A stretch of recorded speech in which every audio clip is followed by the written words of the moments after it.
Hello and welcome. This is going to be a divine partnership coaching video. It's been a little while since I've done one of those. Welcome to many of you newcomers who've been watching my channel. If you get a chance to go back, I did some earlier divine partnership coaching videos. I've learned a fair amount since then, and I will update them, but there might be some value in them. If nothing else, you might find goofy old me just entertaining to watch. I've been told that I have nice energy. Maybe. In any case, it is 7:04 p.m., which is 11, on, oh, this is funny, on 11/7/2020. And what I wanted to talk about is something I've been meaning to do a video about for a while. Actually, there's a hashtag that a fair amount of other readers and I and other divine feminines use, which is thank you, Karmics. And it feels even more important, especially with us. We're still kind of in some of the karmic carnival energy.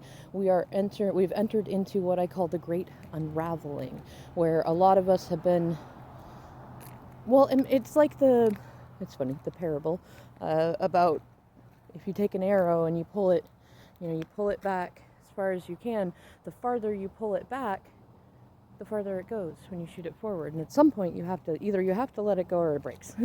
One of the two. Either way, you get some sort of a momentous change, right?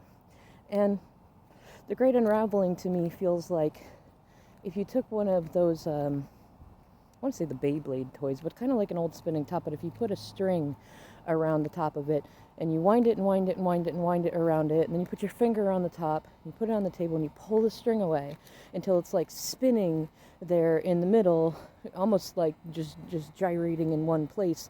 But eventually, when some of the momentum slows down, it starts to dance across the table until it's all out of momentum and it falls down. And that's kind of the great unraveling, which I think is also happening politically too, to a certain degree. We'll see. There's some weird energy, and especially with some of the readings that I've been doing, we might find ourselves in more of a snake-like position than we figure, with some people that we thought were the big villains who maybe are not quite the villains we thought, and the people we thought were maybe the lesser evils might actually be the greater evils. I don't know. We'll see.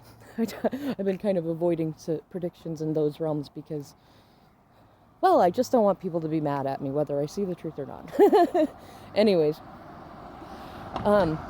it's got me thinking about, I know that there are a fair amount of divine feminines and divine masculines that either your twin is wrapped up in a karmic third party, like situationship of some kind, a marriage, a relationship, a rental agreement, like all sorts of stuff.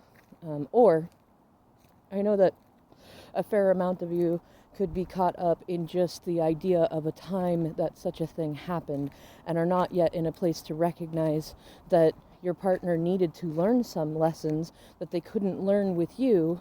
And so even if they've been, like, say you're a divine feminine and your divine masculine is still upset about a third party situation that you brought in, it's not even necessarily so much like they're hurting over it, yes, but they just haven't gotten to that place yet where they can recognize that it was about the lessons. It wasn't about them being lesser or inadequate or anything like that. It was simply that there was a time that you needed to learn something. And if that's you feeling that way, recognize that. It's not about you not being good enough. It's that they needed somebody that they could learn those things. I had some of that in my own experience when I first called for like the label separation with my DM, who was doing some damnable things.